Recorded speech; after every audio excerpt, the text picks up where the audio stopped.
Hello students, सुबह here. Lecture 7 electric flux.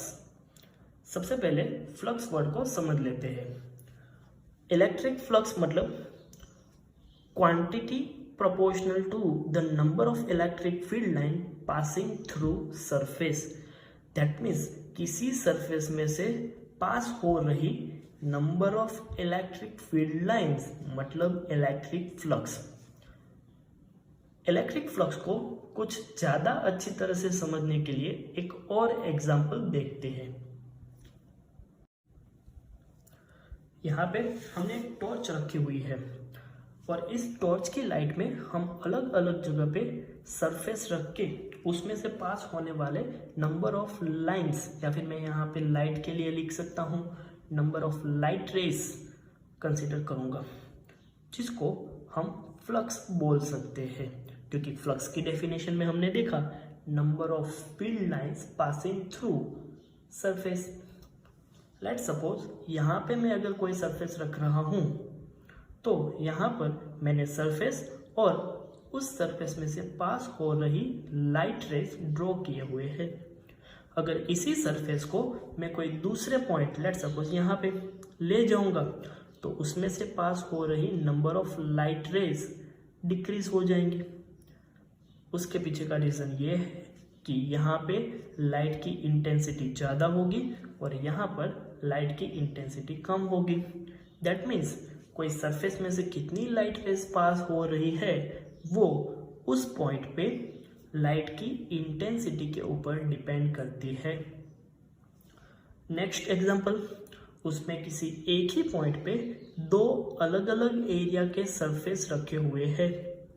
तो मैं देख सकता हूँ कि जिस सरफेस का एरिया स्मॉलर है उसमें से पास होने वाली नंबर ऑफ लाइट रेज भी कम है, और जिसका सरफेस एरिया ज़्यादा है उसमें से पास होने वाली नंबर ऑफ लाइट रेज ज़्यादा है।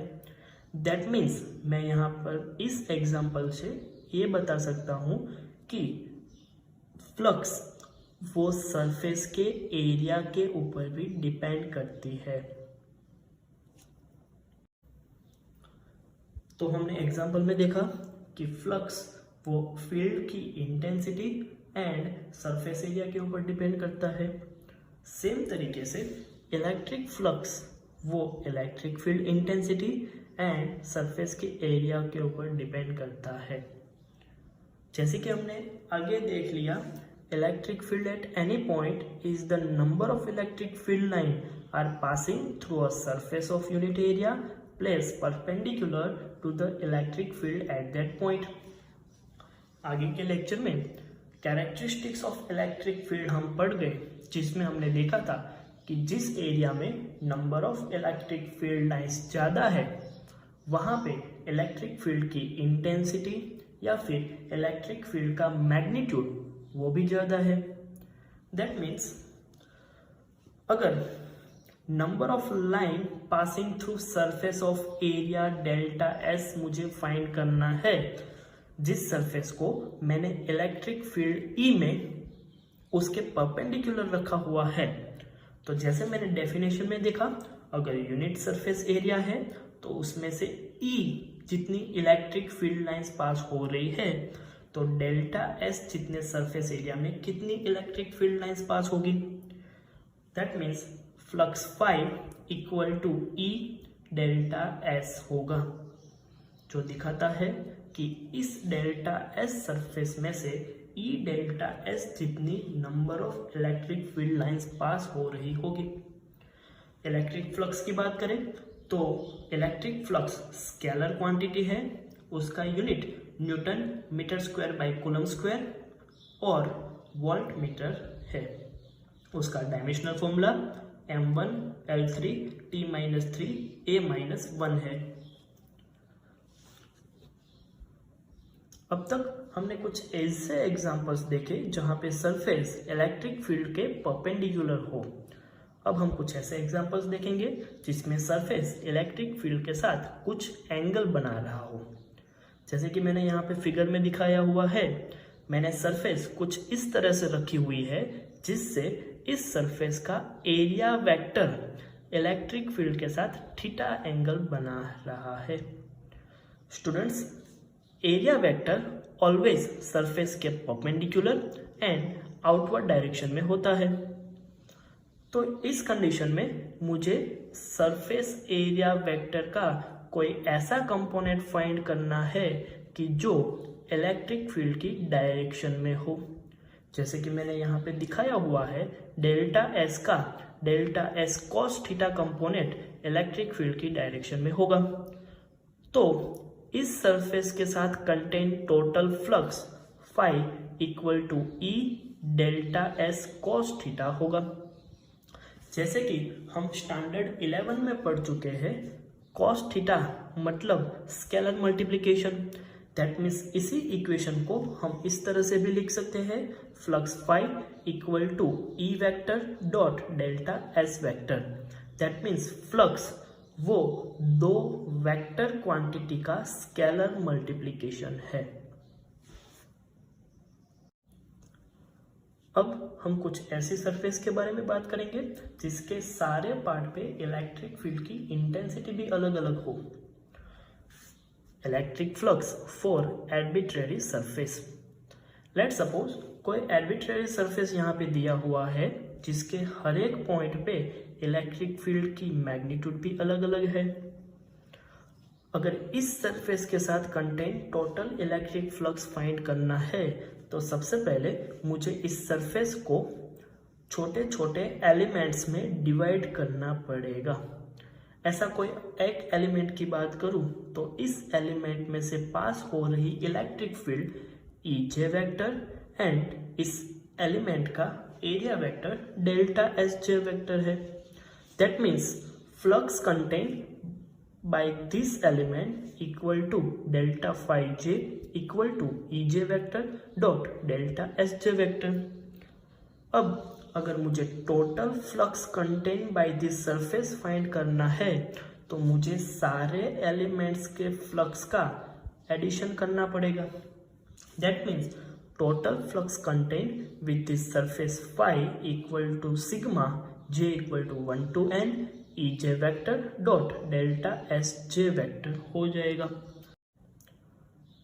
लेकिन ऐसी कैलकुलेशन बहुत ही टफ हो जाती है, इसलिए हम सारे एलिमेंट्स को as small as possible consider करेंगे। That means flux phi equal to limit delta S J tends to 0 sigma J equal to 1 to n E J vector dot delta S J vector. यहाँ limit की वजह से sigma integration में convert हो जाएगा। That means flux phi equal to surface integration E vector dot delta S vector हो जाएगा। जैसे कि हमने फ्लक्स का इक्वेशन देखा, अब उसके कुछ केसेस के बारे में हम बात करते हैं। जैसे कि हमने देखा कि फ्लक्स का इक्वेशन होता है flux phi equal to E delta S cos theta. That means flux की वैल्यू कॉस थीटा के ऊपर डिपेंडेंट है, जहाँ पे theta angle between electric field and surface area vector है। कॉस थीटा के लिए हम जानते हैं कि अगर थीटा की वैल्यू 0 या फिर 0 से ज़्यादा एंड 90 से कम है तो कॉस थीटा की वैल्यू पॉजिटिव आती है। और जैसे यहाँ पे कॉस थीटा की वैल्यू पॉजिटिव आएगी, फ्लक्स भी पॉजिटिव मिलेगा। For angle theta equal to 90, cos 90 की वैल्यू 0 होती है और ऐसी कंडीशन में flux contain by any surface भी 0 हो जाएगा। सेम तरीके से अगर थीटा की वैल्यू 90 से ज़्यादा और 180 या फिर उससे कम होगी तो कॉस थीटा की वैल्यू नेगेटिव आएगी। That means flux contain in this type will negative. Same तरीके से कुछ सिस्टम्स दिए हुए हैं, उसके फ्लक्स की बात करें तो फिगर ए में मैं देख सकता हूँ कि कोई सिस्टम में जितनी फील्ड लाइंस सिस्टम के अंदर एंटर कर रही है उतनी ही फील्ड लाइंस सिस्टम में से बाहर निकल रही है। दैट मीन्स कोई भी फील्ड लाइन इस सिस्टम के अंदर स्टोर नहीं हो रही है। दैट मीन्स इस सिस्टम के लिए flux contain phi equal to 0। अगर इसी सिस्टम के अंदर पॉजिटिव चार्जेस रखा जाए तो उसकी electric field lines radially outward direction में होगी। दैट मीन्स यहाँ पे अंदर कोई इलेक्ट्रिक फील्ड लाइन एंटर नहीं हो रही है, लेकिन अंदर से बाहर बहुत सारी इलेक्ट्रिक फील्ड लाइंस आ रही है।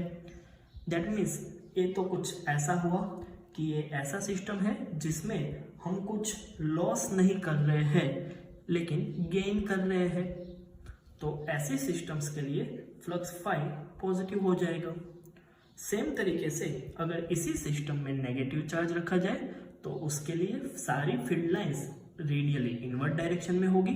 दैट मीन्स जितनी भी फील्ड लाइंस अंदर एंटर हो रही है सारी की सारी लॉस हो रही है, बाहर कोई फील्ड लाइंस नहीं आ रही है। दैट मीन्स ऐसे सिस्टम्स में flux contain flux phi equal to negative होगा।